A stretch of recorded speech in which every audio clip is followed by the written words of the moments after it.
Well, hello and welcome back to Principles of Accounting 2. I am your host, Dr. B. We just got done talking about a very good conversation on responsibility accounting and fun stuff like that. So now we're going to talk about relevant costing for decision making. Relevant costing for decision making. As managers, we look at controllable costs and uncontrollable costs. But we look at controllable costs as ways to understand how our business is operating.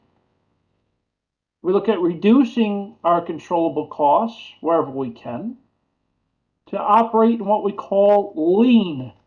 It's important for the business to be lean. Lean simply means that we are operating efficiently without waste. Right? That's what it means to be lean. And we'll talk about things like that. So, in business, we make a lot of decisions. We make a lot of decisions, don't we? In personal life, we do too, right? Do I rent or do I buy? Do I rent or do I buy? That's like big life decisions, right?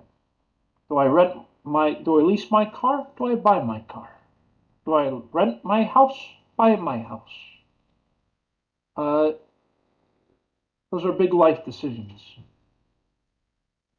We also make decisions to make our own stuff or buy our own stuff.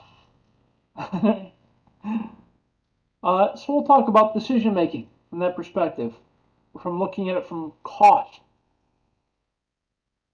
and we'll examine decision making. Okay, so I want you to think about costs in the short run and the long run. Short term in accounting, as you know, short term is 12 months or less. That's short term, right? Short term in accounting, that's 12 months or less. Long term, greater than 1 year.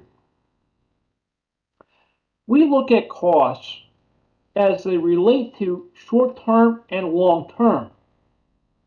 So, for intensive purposes, the next few that we look at, I want you to think short term, 12 months or less.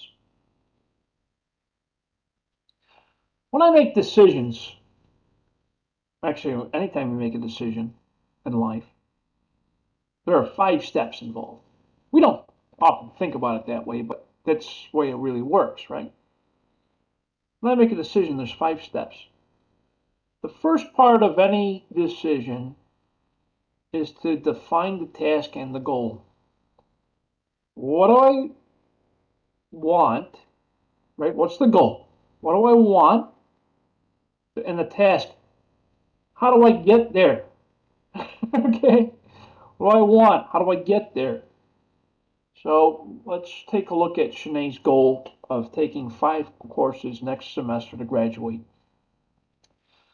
The goal is to graduate. Okay, the task, take 5 classes. That's how I get there, right? The decision, there are 2 courses of action, 2 alternatives. Sometimes there's more than 2 alternatives. Well, we'll look at 2 alternatives.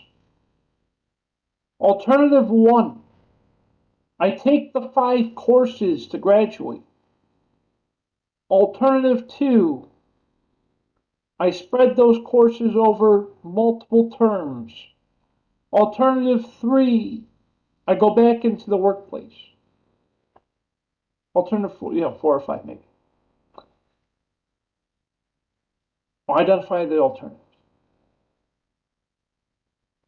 I collect the relevant information. How much does each course cost? How long is each course? What's involved in each course? Step 4, I select the course of action. So alternative 1, 2, 3, or 4, or 5, or whatever. And then the last step is I analyze the decision I made. It's like, was that the right decision to make? Right? I'm going to give you an example. This is one of my favorite ones. This is from the restaurant business, okay? So, in the restaurant, in the hotel that I ran a long time ago, in the restaurant, we had about 200 seats, roughly. About 200 seats. Big restaurant, yeah. So we had about 200 seats at our restaurant. And a long time ago, the restaurant manager says, we should put a salad bar in. That's an interesting idea, right? So we defined the goal and the task. Put a salad bar in. Interesting goal for the restaurant. Now we went on to step 2. We looked at the alternative actions. Alternative 1, put the salad bar in. Alternative 2, don't put the salad bar in. So alternative 1 was, if we put a salad bar in, what will that do for the restaurant? Alternative 2 was, if we don't put the salad bar in, what will that mean for the restaurant? So then we started collecting the relevant information. How much will it cost to put a salad bar in? Salad bar costs us $10,000. Okay. With it at $10,000, what are we giving up because we have to remove 5 tables and 20 seats to put a salad bar. That'll shrink our capacity from 200 seats down to 180. So that's the relevant information, right? Cost $10,000. If we put it in, we remove 20 seats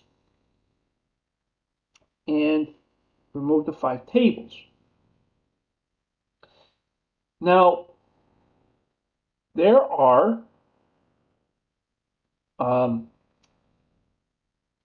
costs associated with that, right? Each seat at the restaurant generates a certain amount of revenue or has the ability to generate a certain amount of revenue every year. And if I take the 20 seats out, my what's that word? Opportunity cost is the revenue from those 20 seats, right? The opportunity cost is the revenue from those 20 seats if I put a salad bar in. If I don't put the salad bar in, the opportunity cost is the $10,000. So I move into step 4. I put the salad bar in as the decision that we made.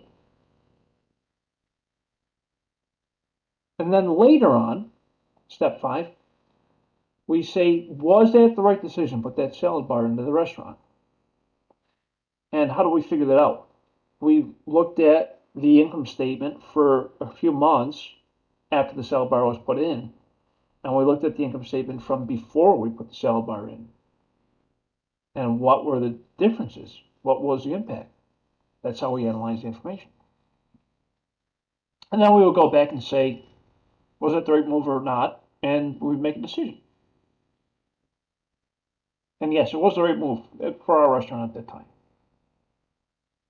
So the first thing we do in making any decision is identify the relevant costs and the benefits, of course. Cost of the decision. In my example, $10,000 for the salad bar. What are the foregone costs or opportunity costs? It's the revenue of the 20 seats, the restaurant. Costs that should have been bearing on the alternative decision. What are the avoidable costs? And what are the future costs? What's the difference, right? It's not just the $10,000 for the salad bar. There's a cost to operating that salad bar too in the future, right? You got to keep it stocked. You got to keep it clean. You got to keep the lights on it. So opportunity cost, or I'm sorry, future cost. So three types of costs you look at when making any decision: the sunk costs, out-of-pocket costs, and opportunity costs. Sunk costs are the costs that result of past decisions and cannot be changed by any current or future decisions. It's sunk, it's irrelevant. For example, I put the green carpet in the restaurant a few years ago. That has no bearing on my decision to put a salad bar in. It is a sunk cost. It's irrelevant. Out-of-pocket costs.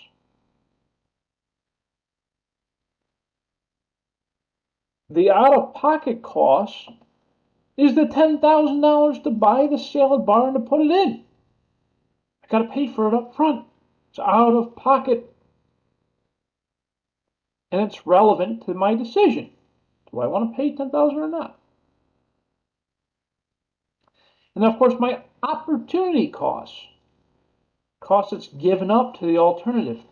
If I put a salad bar in, I lose 20 seats and 5 tables. Those 20 seats generate revenue every year. So the opportunity cost is the revenue generated by those 20 seats. And that's relevant to my decision. And of course, we need to think about the benefits of putting the salad bar in or not. The benefit is it might attract more customers to my restaurant. It also might not, but it might, right? And it make my restaurant appear to be more fresh, have more options, etc. It's more attractive. Have a salad bar. So those are the costs you need to think about when you're making decisions. Now here's a couple of I'm going to run through a couple of potential decisions you might have to make. The first one is called the make or buy decision. In manufacturing, we make products, right? There's direct materials, direct labor, factory overhead to produce a product. Those are the costs of making a single product. You know that by now. Now, we can be made with the decision to either make the product ourselves or to buy it already manufactured from somewhere else. That's called the make or buy decision. I can make it myself or I can buy it from a supplier. If I make it myself, that means I have direct materials, direct labor, and factory overhead to include in the cost of making my product. Alternatively, I can buy it from a supplier, already made or ready to go. The difference is the cost, right? In some cases, it might make more sense to buy it than it would to make it. In some cases. In other cases, it makes more sense to make it than to buy it. So here's an example. This company, they make a component that goes into a starter for a vehicle. It's a real small component. It's like a spring and a small switch, okay? And it goes into the starter component that goes into a car. The starter is that's how it starts the engine, right? The ignition switch to ignite the engine to get it to start. There's a small component within the starter. It's called part 417. So this company makes part 417. We got direct materials, 45 cents, direct labor, 50 cents, factory overhead, 50 cents, 100% of direct labor, predetermined factory overhead rate, giving us a total cost to make the spring for the starter of $1.45. To make one spring and one switch for the starter. Part 417 costs us $1.45 to make it. Now, I can either make that part myself or I can buy it for $1.20. Now remember, earlier it takes me $1.40, what did I say? $1.45 to make it. Or I can buy it from a supplier for $1.20. What should I do? Well, sure, it makes sense to buy it, $1.20. Why not? Not quite. Remember, when we make decisions, we need to understand sunk costs. We need to understand alternative cost or opportunity cost, sunk cost, and other costs, right? Overhead. Overhead is a sunk cost. Why is overhead a sunk cost? You're going to incur the overhead anyway. Okay? You're still got to pay rent as part of overhead. You still got to pay wages, part of overhead. You can't eliminate all the overhead costs. You're still going to incur them. So, make or buy. If I buy it from a supplier, I buy it for $1.20. It's less than the cost of making it currently. But in the decision, we need to account for things like sunk costs. So in this example, we can eliminate some overhead, about 25 cents worth. But we can't eliminate all of it. Why? Because 20 cents of all that cost, that's the sunk cost. That's my rent, that's my depreciation, that's my etc., right? So if I compare the two and include sunk costs in my decision making, I can still make it for less than I can buy it. That's right. That's why it's important that we got to think about things like sunk costs.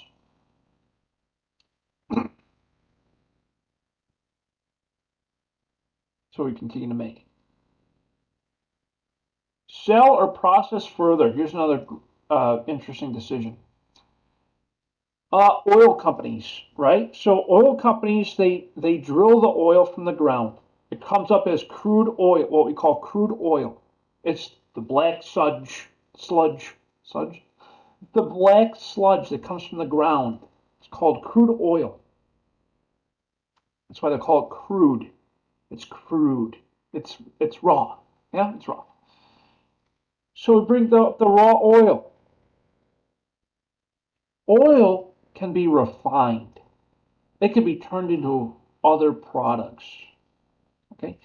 Oil can be turned into things like gasoline, propane, heating oil, etc., other products, right? Now, the oil companies can either sell the oil as crude or they can process it further. So sell or process further is the decision we have here. Now, it's important that when we make the decision to sell or process it further, we need to consider incremental costs.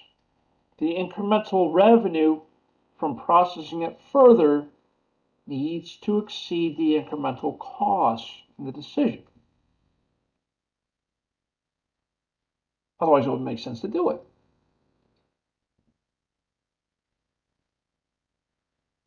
So here's an example. Our company we make the spring switch, but we also make a couple of other components.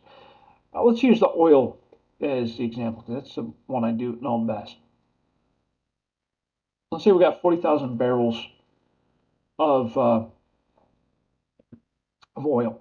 Okay, I can process those into gasoline, into propane, into gasoline, kerosene, and some other product. as of right now, I have partially completed about $30,000 worth into gasoline. The unfinished barrels can either be sold as they are for 50,000, or we can process them further to produce gasoline, kerosene, and something else. If we process them further, it'll cost us an additional $80,000. But it will also yield us a total revenue of 150. So I want you to think about this. It says will cost an additional 80,000. There's that word additional, incremental, additional. So right now my costs are already 30,000. Those are sunk costs. The 30,000 is sunk. I already cost 30,000. It's already there. I've already processed it to that point, 30,000. If I go further, I got to add another 80,000 in cost. So let's think about this for a second. We got to figure out whether we're going to process it further. So, as of right now, I can sell it as it is for 50,000. There's no additional cost, but there's that sunk cost of the 30 because I already processed it, yeah?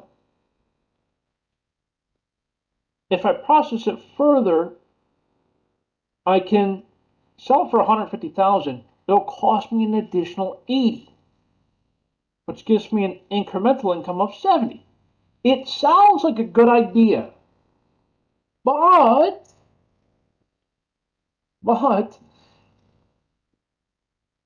there's a sunk cost involved. I already processed it further. So we don't think about the sunk cost because it's not relevant to the decision. That's why I didn't have the minus 30 under sell as is. Because it's not relevant. It's sunk. I already did it. I can't undo it. So the decision here is, yeah, we would process it further because we would yield an additional $20,000 of net income, incremental income.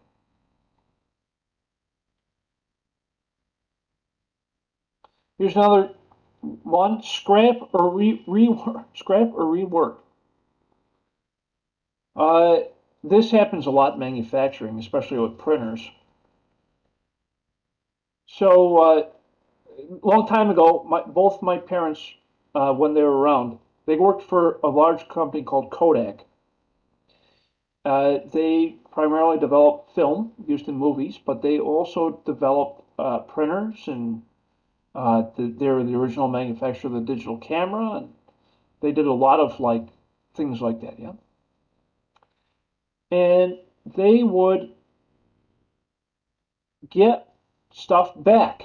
It would be defective, or something was wrong with it, or whatever. So the company would have to make decisions to either scrap it, throw it out, or try to fix it up, okay, and then resell it. So here's an example. We got 10,000 defective components for our switch for the starters. 10,000 are defective. They cost us about $1 to make them each. We can throw them out and it'll be worth 40 cents each for the scrap value, the metal. Yeah? Or we can rework them. If we rework them, it'll cost us an additional incremental cost of 80 cents per unit. If reworked, we can then sell them again for $1.50 each. So, do we rework them or do we scrap them? Well, let's look at it. If I scrap them, I get 40 cents each.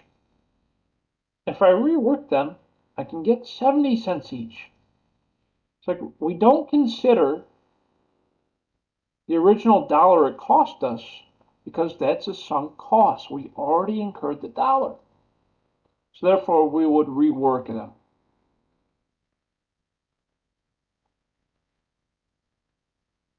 Sales mix. We talked about this one before. So the sales mix are when companies sell more than one product, more than one type of product. They sell a lot of different ones. That's called the sales mix. And we look at all of these different products together to find the contribution margin across multiple products.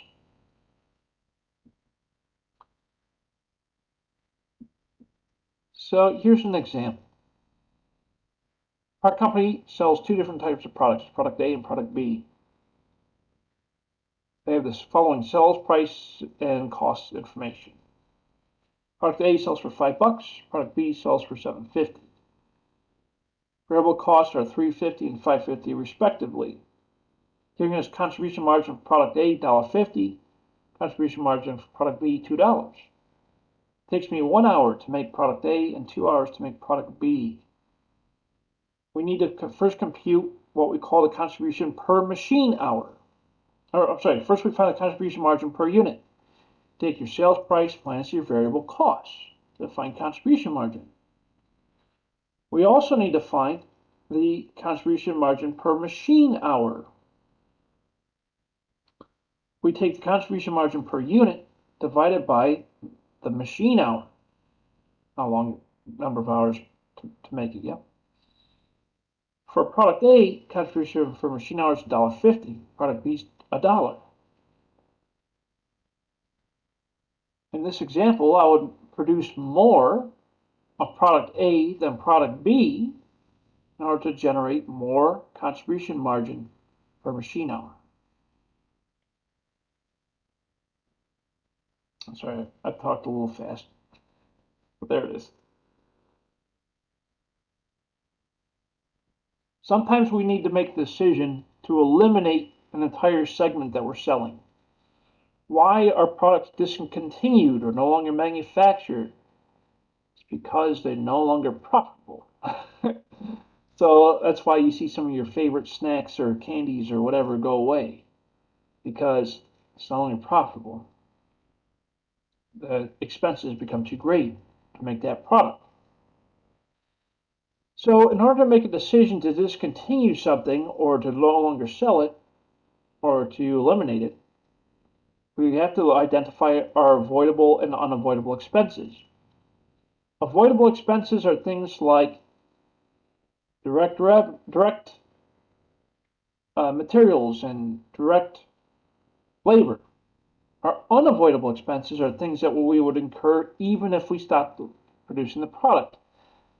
That would include some factory overhead, salaries, depreciation expense, etc. So let's say our company is looking at eliminating a product division. That they make treadmills in that division. We want to eliminate the treadmills because they started producing a loss. People ain't buying no treadmills. So we have first thing we gotta do is separate avoidable expenses from unavoidable expenses. Avoidable expenses include direct materials and direct labor, and some factory overhead. Cost of goods sold, cost of manufacturing the treadmills, so $30,000. We also have some direct wages we can avoid, $7,900. There's some indirect expenses that we allocate to the treadmill that we can also avoid. So our total avoidable expenses here is $41,800. We also have unavoidable expenses. These are things that we cannot eliminate just because we eliminate the product line. Things like depreciation, rent and utilities, I gotta pay. Some insurance, office department expenses, purchasing department expenses, etc. So our total unavoidable expenses are $6,500. Last year we only lost $500 from the treadmills.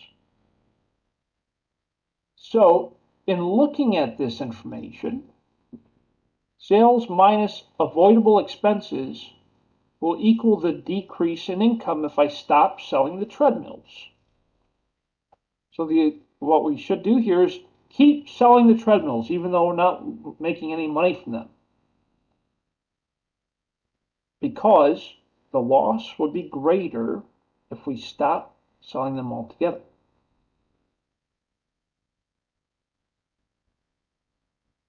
Oh, keep or replace. You guys remember the story I told you about the chiller at the hotel? The decision was, do we replace the chiller or do we fix it and keep its life going? Here's a similar example. The cost to buy a new machine was $100,000. Or I can repair the machine and keep it going. If I buy a new machine, I got to figure out, well, what will be the impact on my net income. I take the cost of buying it plus the cash we receive if we trade in the old machine, plus the reduction in variable costs, equals the total loss in net income. So if I'm losing net income or getting a new machine, I'm probably not going to do that. So the answer to this decision is don't replace the machine.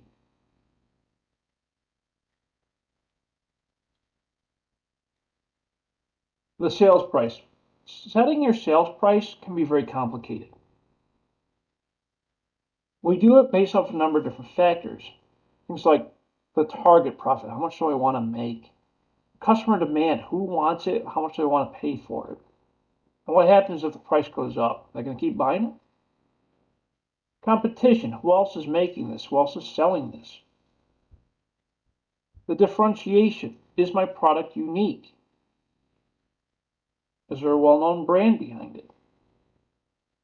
And product life cycle. How long is this thing going to last before it's replaced with a newer model?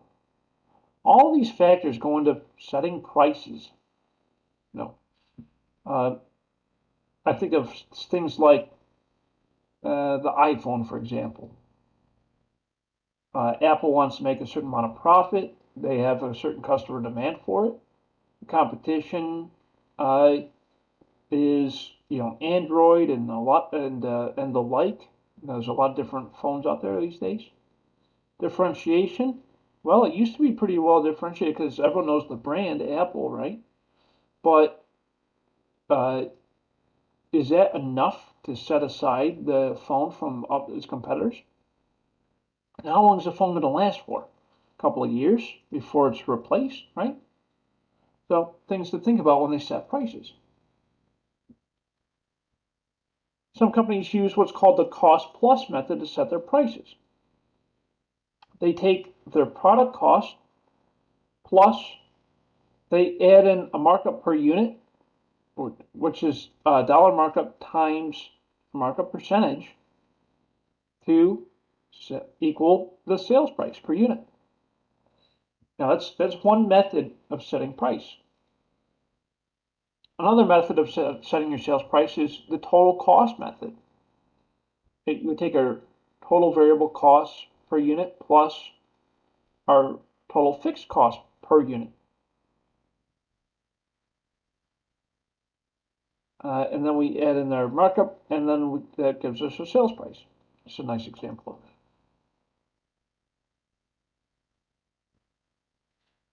Another method is called the target costing method. Target costing is used when there's a lot of different manufacturers out there making the same thing. An example back in the day was MP3 players, right? They were priced at around $80 years ago. This one company wanted $14 of profit per unit, so it needs to reduce its total cost per unit to $66 in order to generate that kind of profit. 80 minus 66 is 14, right? To get the $14 profit. They want a 14% return on their invested assets in order to generate that profit per unit. So they figure out, well, how much of the percentage of the total market do I need to capture in order to generate that kind of profit per unit? The way to figure that out was we would take the sales price divided by the going rate of $70 per unit to equal 20%.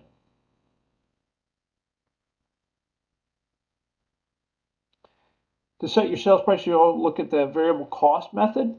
The variable cost method is based, of course, on the variable cost of the unit. So we take our fixed cost plus our, what am I looking at? Sorry. Target profit plus our fixed cost plus our fixed overhead divided by our total variable cost. In this example, 68% is how much I need to mark up my sales price by.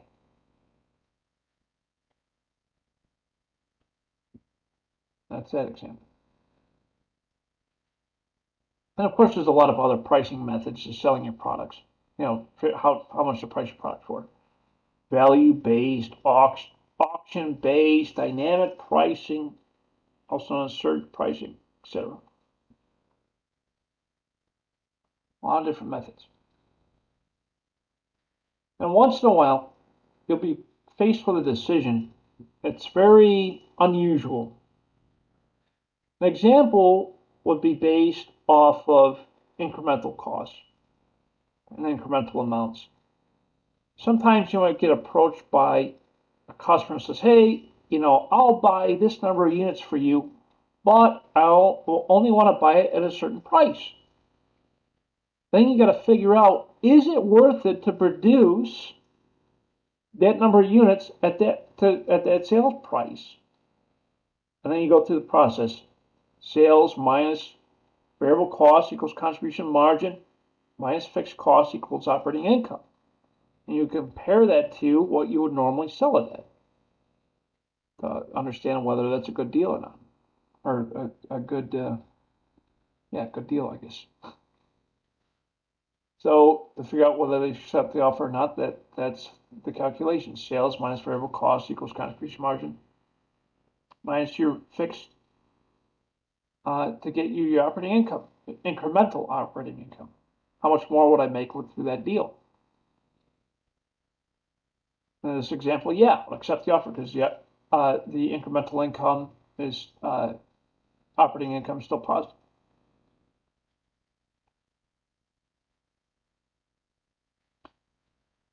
And another way to set your sales price is through what we call times plus materials.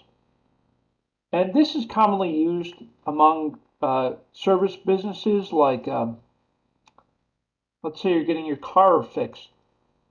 Well, they use what's called materials plus.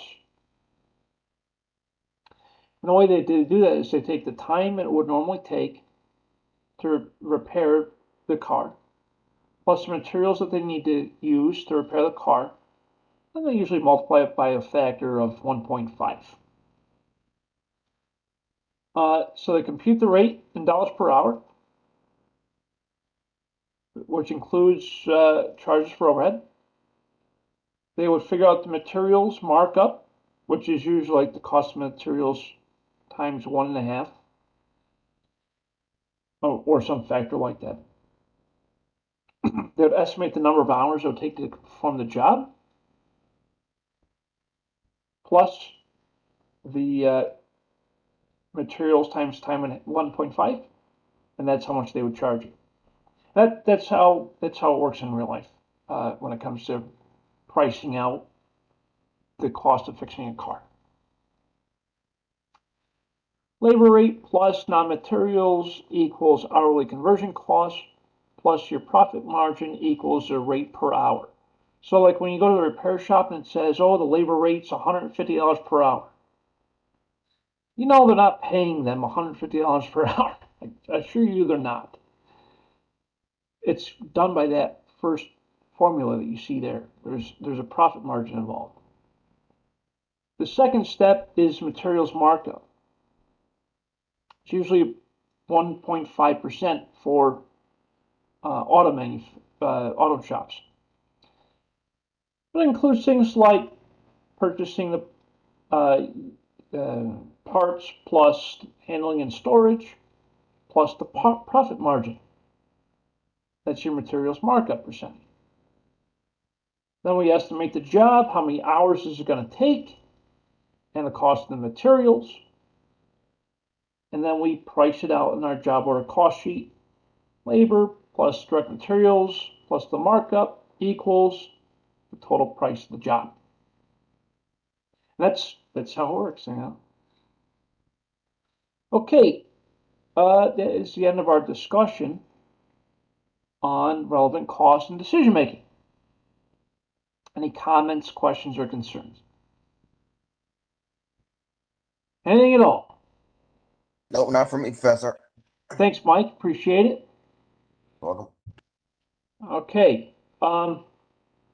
So, just as a reminder, where we are. We're in week 5 of a 6-week course. That means next week's our last week. I know, it goes by so fast. Must be summertime.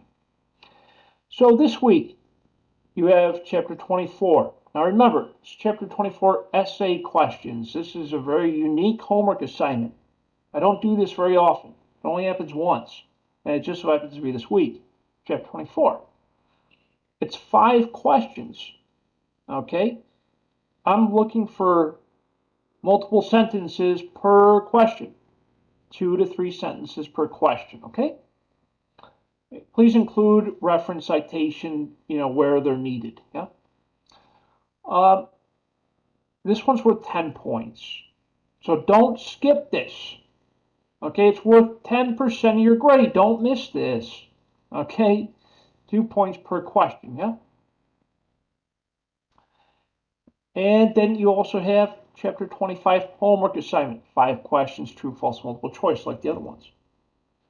And that'll carry you to the end of week 5. And then next week, we'll have chapter 26 and final exam. But don't worry too much about that right now. We'll talk more about it next week. I just wanted you to be aware that that's what's coming up. In the meanwhile, if you have any questions, comments, concerns, whatever you need, I'm here for you. You know this. You can email me, call me. You can click this link that says office hours and set up office hours with me. Whatever it takes, I'm here for you 100% of the time. And with that, I want you to remember, stay safe, wash your hands, do the right things, and I'll see you all again. Same time, same channel, next Monday, 5:30. Thank you all so much for your time today. Appreciate all of you. Have a wonderful day.